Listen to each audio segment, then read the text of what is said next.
that being said, welcome, Shane and Kyle, to the Green Standard Podcast. We're happy to have you.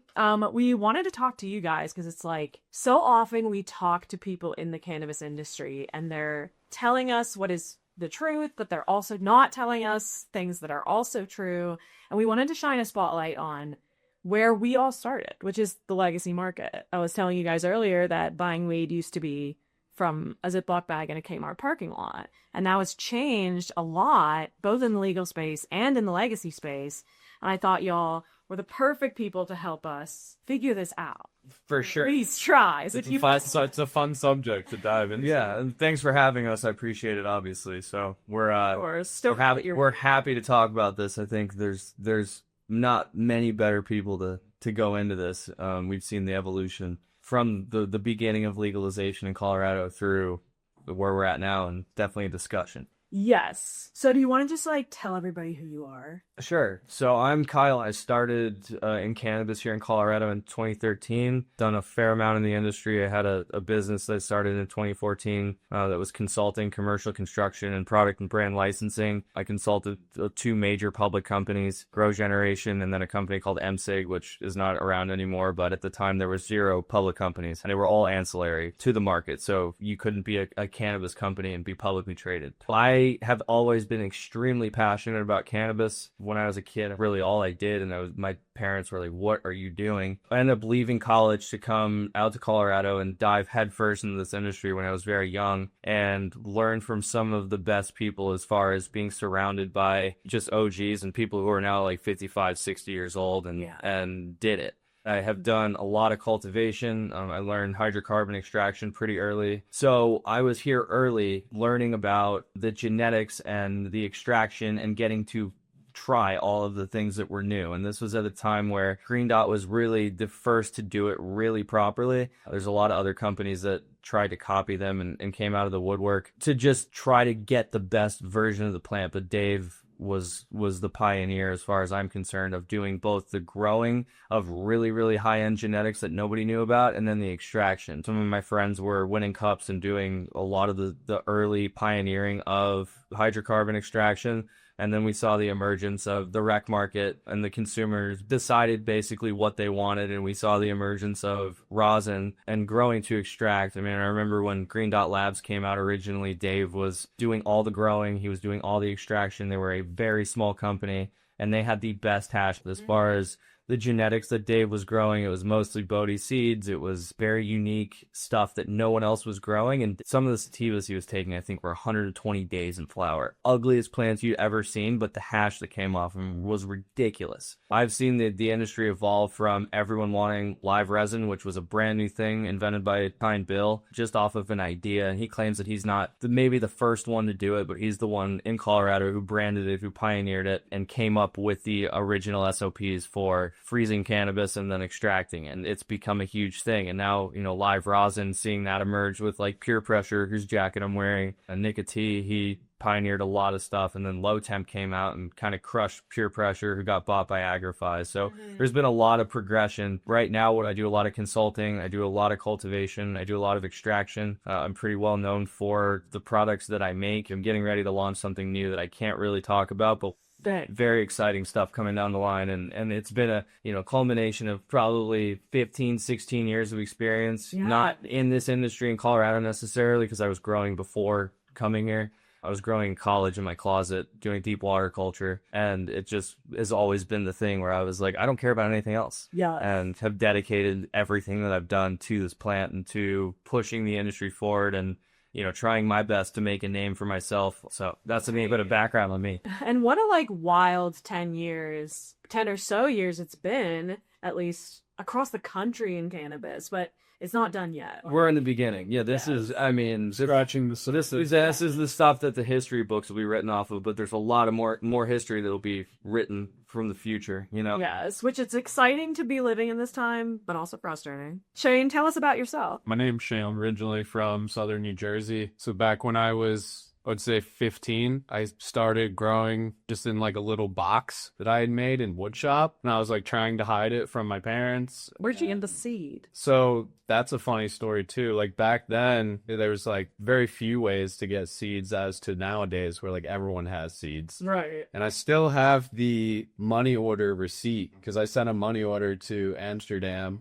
And it was one of those deals where you just kind of like cross your fingers and like maybe 2 months later, like something just pops in the mail. Like it took a long time for it to happen. You got to pick like your stealth. So it was like you got to pick like a CD case or a shirt or a hoodie or like different level, like something that they like disguised it in. And I actually still have the t-shirt. For me with cannabis, like I remember getting suspended from school when I was a kid, and I went home and like I was really frustrated that I got suspended for this plant, and I wrote like a 4-page thing about like why cannabis was beneficial to society and like how it was not as harmful as tobacco and alcohol. And I went into like all these different government studies, and like I basically spent like the whole time I was suspended like writing this paper so that when I went back to school I could be like, yeah, like this is what I did. And my parents were, you know, really supportive of me, mainly from the fact of, like you said, it was like back then buying weed was like meeting someone behind a bowling alley. Yes. And my parents weren't very like hype of that. Sure. So I remember they let me and encouraged me to start growing myself. And there was only one hydroponic grow store in New Jersey at the time, and it was in Camden, which was about 3 hours north of where I was. Yeah. So I remember taking my aunt's car and driving up to Camden and then like buying all this grow stuff and like having the conversation with the guy about tomatoes. And this is like how you had to talk back then. Yes. It was also the days of like where like now you had to make sure that you weren't being followed when you left the grow store, because like the cops would watch you at the grow store and then like follow you back to your house and then like see you unloading the stuff. And like now they just knew where to kick in your door. Nowadays, like when you drive around Denver, you can see like, oh, there's a duck fan coming out of a window over there. So it's just changed like so night and day from when we were younger. But yeah, so I started growing when I was 15. I went through the trials and tribulations of having absolutely no idea of what I was doing and growing in a closet. And I was successful a few times. Beginner's luck, maybe I'll say. And maybe it wasn't the most top quality flower, but like I was able to be self-sufficient at the time I was 15. Then when I moved out to Colorado in 2018, I was working 1 foot in a grow. I would go to the grow in the morning from like 7 to 2, and then I would come home and change into my chef's outfit because I went to culinary school for college. That was like what I had gone to school to do. And then I would go work my night job, and that's because you know that living in Denver is really expensive and working in the cannabis industry didn't really like pay, so I had to do both. And then when COVID hit, I quit my restaurant job. Well, I didn't quit.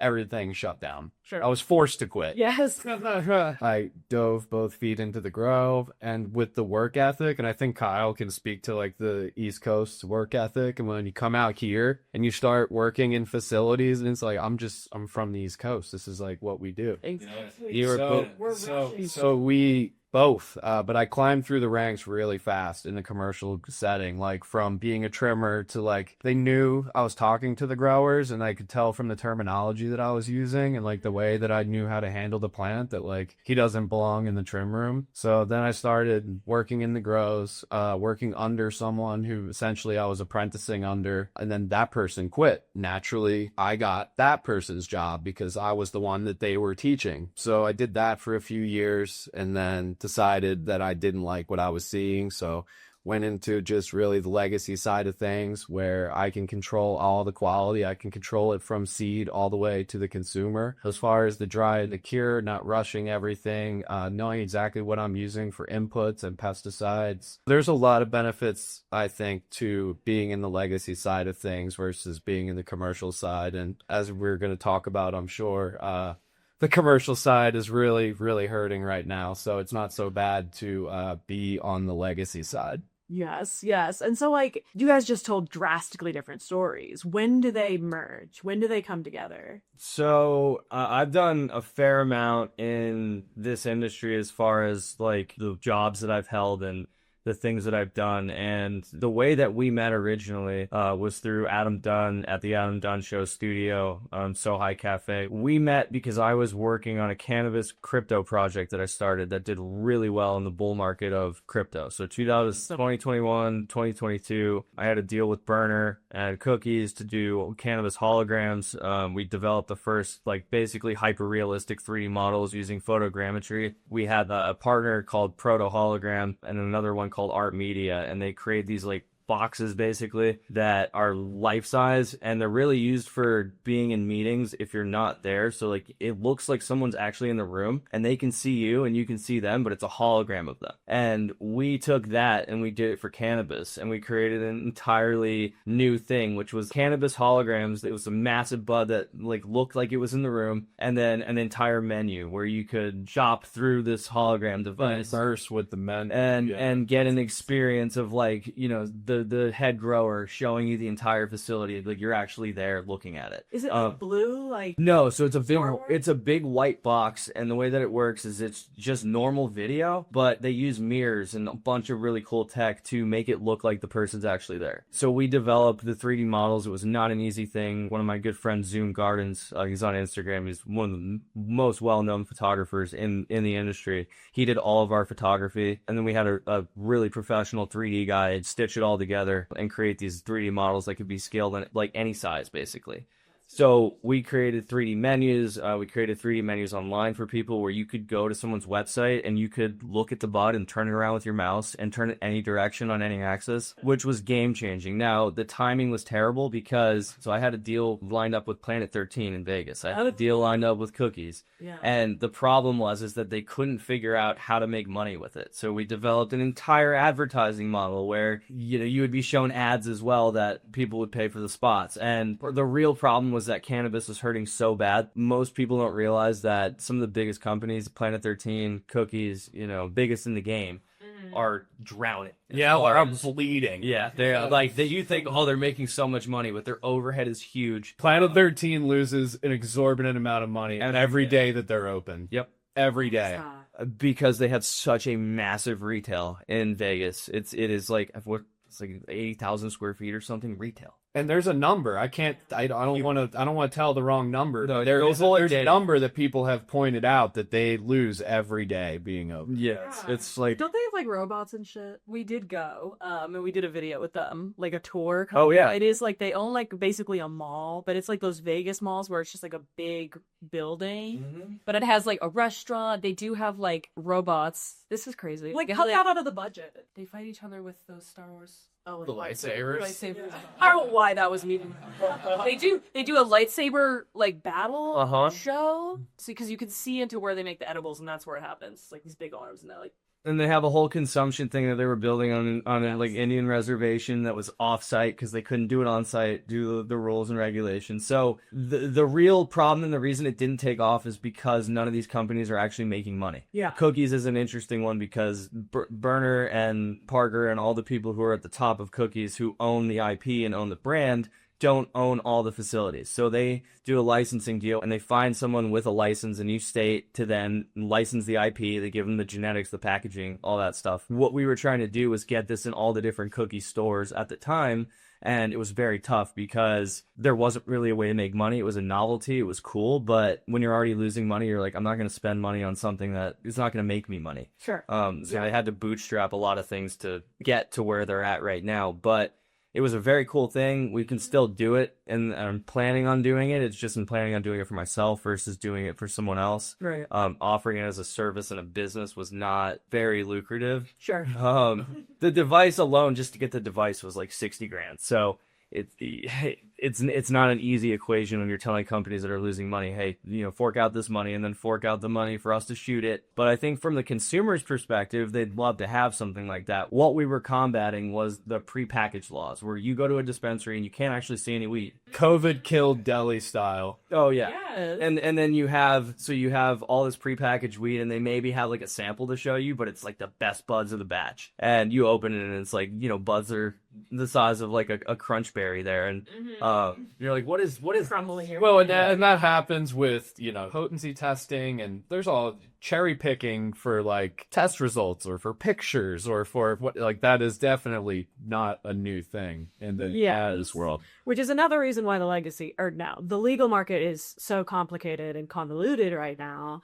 Can you guys tell me a little bit about why you decided to leave the legal market? So I haven't left the legal market as much as like the legal market now is a race to the bottom. It is, and when I say legal market, I mean the stateside market. So like Colorado's medical or recreational program, because the other side of the legal market is the TACA, 2018 Farm Bill side of it, which I'm way more involved in on that side than I am on the Colorado side. And the reason is because originally in Colorado, you had people who really cared. So you had a dispensary or you had a grow, and you did everything you could to make sure it was the highest quality for your patients. It was patients over profits all day. You could go to a medical dispensary and find the best weed possible. When rec happened, it was a 30% tax on weed in Denver if you were buying 26% on every sale. Yeah, it was 30 plus in Denver all the time. Yeah, it was insane. Depending on where you were. I mean, Native Roots had a location downtown that was just, you'd spend like 35 to 38% every time you would go there as a consumer. Which is, it's insane. A lot of the companies that did care ended up selling out during rec. So you had a medical license, and depending on where you were and what municipality you were in, you could convert that license to rec, but you couldn't have both. A lot of people went the route of saying, okay, we're going to go rec. Anyone can come shop with us. And it became very, very competitive to where the quality started to dwindle and dwindle and dwindle. I mean, at the time, Green Dot Labs only had a medical license. They did not have any rec, nothing. And it was completely bootstrapped by Alana and Dave, and they killed it. It was the kind of thing where they selected the only few medical dispensaries they wanted to sell to, and the consumers, if they knew, would have to drive there immediately to get the drops because there was that little. Yeah, stuff sells out within an hour. So I've seen the shift of people caring to it being only about money and staying in business. The way that it's progressed, in my opinion, is that the consumers have determined the way the market has gone, which is not sustainable for the people who own the licenses. And a lot of the people in Colorado now versus back then, if you're shopping rec, you come to Colorado and it's like, I can buy weed. Oh my God, this is the craziest thing ever. Yeah. It's recreational. I don't need a medical card. And we were the first state to do that. Now, the people who are shopping rec are your normal, like, everyday people, your nurses, your school teachers, your construction workers who are looking to survive and just be able to smoke and aren't connoisseurs. And the side that I'm on and that Shane's on is the top level of connoisseurs, like the people who are pioneering everything that is coming out. So live resin is having a huge comeback right now, but these are the people that won't buy hash if it's not in an actual Myron brand jar. It's a very niche and a very, like, a high need market. Yes, but they will pay. They will pay for a top tier product. Like we said, I think we discussed before we started rolling, is there's people that go and buy Coors Light, and there's people that go to the club and pay for bottle service. Like, there's different levels to everything. So if you want to just whatever, go to the dispo and buy your couple pre-rolls for a few bucks, and that's your Friday night for you. Or versus, like we said, everyone knows someone in their town or in their area that they can go talk to, and they could buy upwards $250 even for an ounce of flower, but it's going to last them 2 to 3 times as long, and it actually has some medical benefit to them versus dust. For sure, they just break up and it's gone in the wind. Yes, and that is something that we are really passionate about. Is like, there is no real education around cannabis products in general, because when I was in grade school, I was still learning the dare shit. You know what I mean? And so if I wasn't in the industry, I wouldn't know what terpenes. You have no idea what THC percentage I want. You know what I mean? And like, just going in, getting that dust and thinking that it's like normal, or that's all you can get, that's all you have access to. There's not like real comprehensive education about what to look for. And so your original question, I think, was why the legacy market over the white market? Yeah. For me personally, I worked with a few bigger facilities in Denver, and I don't want to throw people under the bus, but there was a place that I worked with that was losing money a lot, and they were around when, you know, the industry just opened up, and they were, you know, like I said, buying multiple houses and multiple cars, and they were on vacation 5-6 times a year, going to ridiculous places that I haven't even heard of. So now they're in a place where they're bleeding, and every crop needs to turn. There is no losing, and you're running a massive facility, and they chose to lay off a lot of people. So now you've got a skeleton crew. You have a massive warehouse. You're having pest infestations that are breaking out. You're having mold and mildew problems all over your grow. You're spraying improper pesticides on plants at improper times during grow cycles because you're trying to meet deadlines and be able to go back to your investors and say that you're getting this much of a harvest out of it. And I remember having a conversation with one of the owners, thought I had got him. I said, we can't give this to people. This is wrong. This can't go out. He said, okay, like anything that's really moldy or has that big of a problem, we'll destroy it. Well, when we harvested it and it all came down to the time of like, well, here's the pile that needs to be destroyed and here's the pile that's good.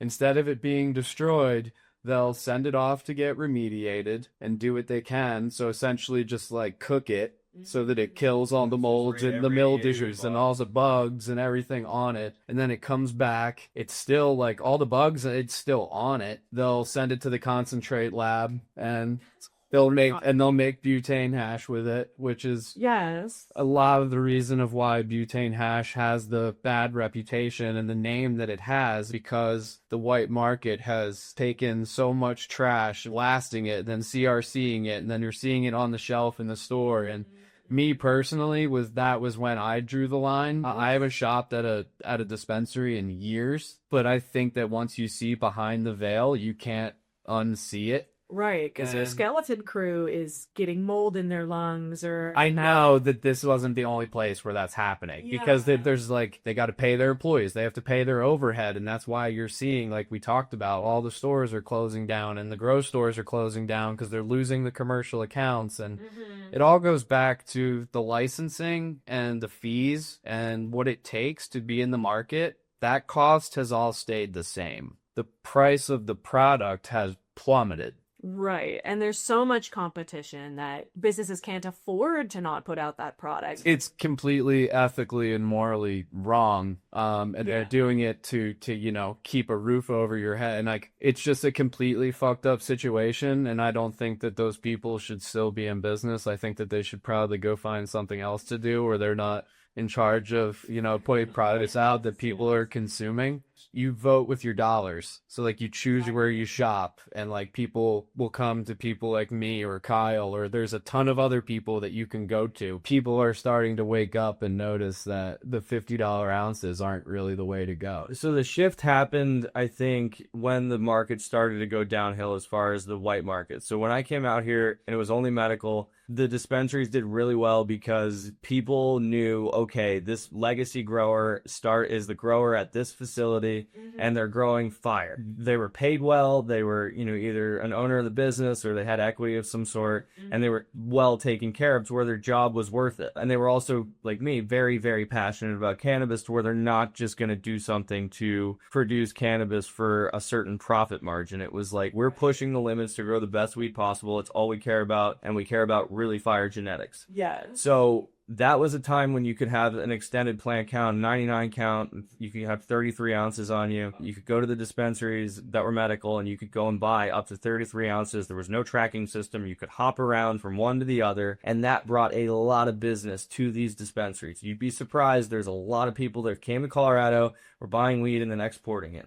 So you had that whole side of it that was fueling the market. Growers were going into the dispos with hockey bags, dropping off their whole harvest, and then coming out with a hockey bag full of cash. And like, that's the time. Yeah, it wasn't. So at the time, metric was just becoming a thing, and it wasn't metric. It was called MITS, and it was the marijuana inventory tracking system that then became metric. And you had to learn how to, like in the medical side, how to use that system. And there was like two providers. There was MJ Freeway and BioTrack THC, and BioTrack was cool because you could manage your grow with it too.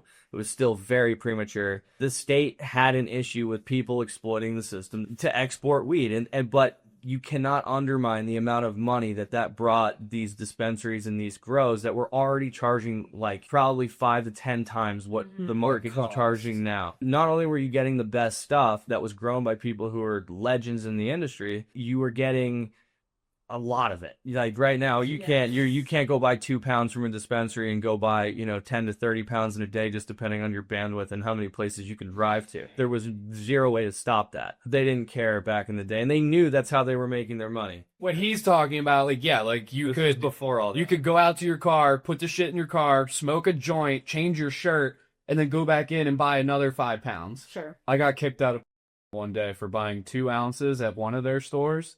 And then I went to another, and they had it right on the screen, and I got kicked out. You said get out? Yeah. The guy on the screen was like, you just shopped at our New York location 45 minutes ago. Like, get the fuck out. The shift really happened when the consumers were going to the dispensary because they knew they had the best stuff, because the people who were growing the best weed in Legacy had the opportunity to become medical and grow. That started to shift once recreational happened. All of the regulatory fees, licensing fees, and everything started to go up. And once that happened, facilities had to sacrifice the types of genetics they were growing based on it being a longer flower than others. So everyone's growing stuff that's anywhere from 50 days to max 63 in a facility now. Bottleneck to everything. Whereas before they would take stuff 80 days, 90 days, like a saying Dave. Like Green Dot was taking strains 120 days, and that's what you would do for the quality.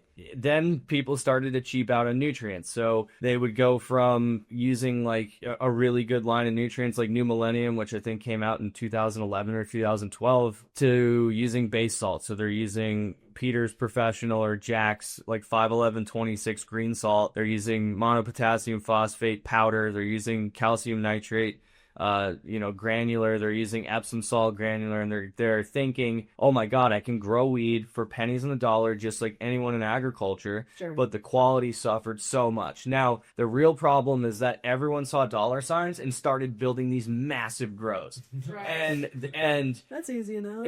It started off like, okay, I got 20 lights or I have 40 lights, and if we do the math on a spreadsheet, we can make this amount of millions of dollars based on selling ounces at this or wholesaling pounds for this. Yeah. And people started going insanely huge. Like Native Roots has a facility that's, I think, 200,000 square feet that I was in last year with Adam, and Brett gave us the whole tour of everything. A movie theater and like Kmart size building. I got lost in it. So I will give it to Native Roots. They have very good IPM protocol. Everyone has to, suit up. Everyone has to go through these drums. Yeah, it's top of the line done for something that big. Now, when you take it that big, your quality's shot because you have a team of probably 50 growers there, maybe more, who are all managing different rooms and different, problems, and they're running a lot of the same genetics, but the genetics are not taken to the potential because they have this very strict policy of we need 5 to 6 harvests a year. Their investors are like looking for a return on their investment, and that's based on the margins that they're projecting. Compare that to like the legacy growers who before were coming in with hockey bags of their harvest, but they're also the connoisseurs who did that research. And they're smoking their own weed. The people who are working in the dispensaries usually will not go and buy the weed that they grew. That's how it is now. And they're probably just a guy who loves weed or something compared to this like well-researched connoisseur. When we get to grow, I think you just took your plants, 90 days? 80 days. When you get to do something on your own and you get to control every variable of it, and then like you can scale it to whatever your skill allows you to, some people are with their lifestyle and everything that they have going on,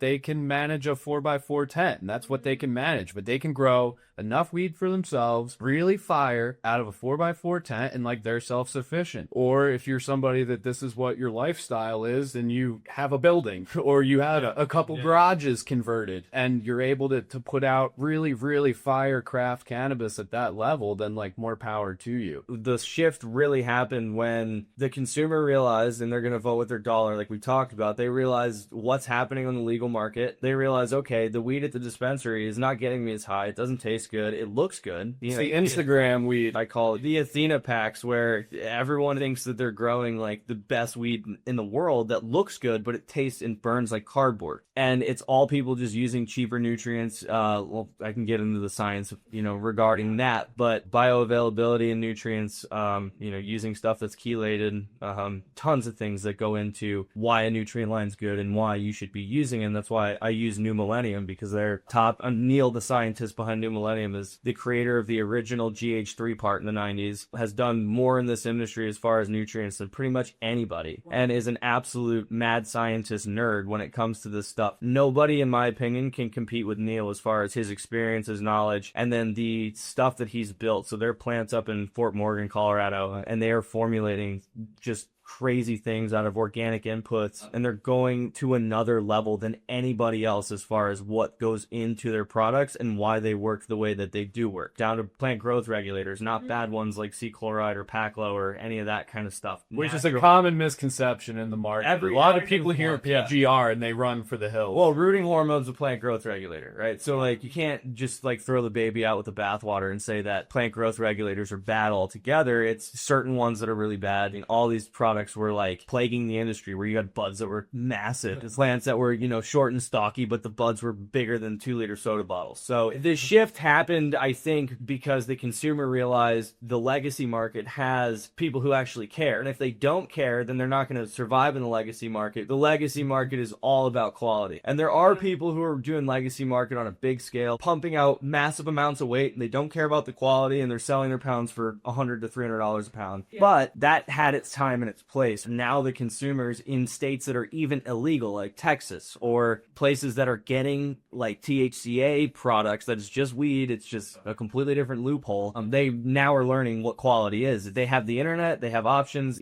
places like Instagram or Telegram or Twitter or any of these places, they can buy weed and have it shipped to them. In Virginia and Tennessee and like Alabama and like all these places that never have had access, and like all of a sudden are just like being overwhelmed with good options, but it's the first time they've ever had that. Being right now a resident of Colorado, I can get weed 2 seconds away from here. You know what I mean? Like there's one thing that's going to make me go back to that Kmart parking lot, and it's one, I had a crush on the guy who used and the other one is if he had really good quality flower. It was all about quality, and that's the consumers are getting smart. They'll watch podcasts that I do with some very, very deep people as far as nutrients and lights and extraction methods, and they'll watch what I'm saying and they'll start to pick up on it, and then they'll hit me up and ask me questions and say, why do you use this product, and why are you using these lights, and why are you, and I'll answer them. And the consumers, it's like they're hungry for knowledge. And I'd say that's the majority of it. If you like smoking weed, you want to try to find the best weed possible all the time. And that's where I was at when I was in Florida in college. I would go to a guy who got weed from California. I'd pay $300 an ounce, and I did not care because it was the best weed I'd ever seen and ever smoked. And that $300 ounce would last me double the time. You pull that bag out in front of your friends back in that day and age. Now my friends just bought it for $400 because four of my friends wanted a quarter, so now I have to go back and get more. That's the way East Coast was, at least anyway for me, was like back in the day, if you bought a quarter pound of weed and like it was super, you just like were happy to sell enough of it to like be able to smoke for free, and then you start growing your own weed. I feel like that's just like a natural evolution. If you're really, really into this and passionate about it, you're gonna get into like the wanting to have the control over what you have, and that's the genetics and input. Being able to have all that stuff dialed in on your own accord is really freeing. All of those resources and all of that education is out there, but because of how our culture is set up and because of things like greed, stigmas, you have to search for it. It's not as and there's so much stuff to weed through. Like I was looking online the other day, and there's people who are writing blogs that are going on like the base level of this is what this is, and this is an indica, and this is a sativa, and this is and it's like a lot of it is a misconception and kind of like the regurgitated jargon that people don't actually know what they're talking about. They've just heard it before and then try to explain it to other people. The indica sativa hybrid to me is not, it's a plant genetic based on where it was originally from. A lot of the indicas that we call indicas are from places that get really cold and have to finish quicker, whereas the sativas are more towards the equator, have a longer flowering time. It's just a natural thing, but the effects are not indica sativa hybrid. separated, everything has its own unique effect. So putting into the 3 different boxes doesn't make any sense. There's certain strains that are perfect for daytime, and then certain strains that are perfect for nighttime that you can't classify as an indica or sativa. Yeah. And it's an old way of thinking. It's unfortunately not that simple.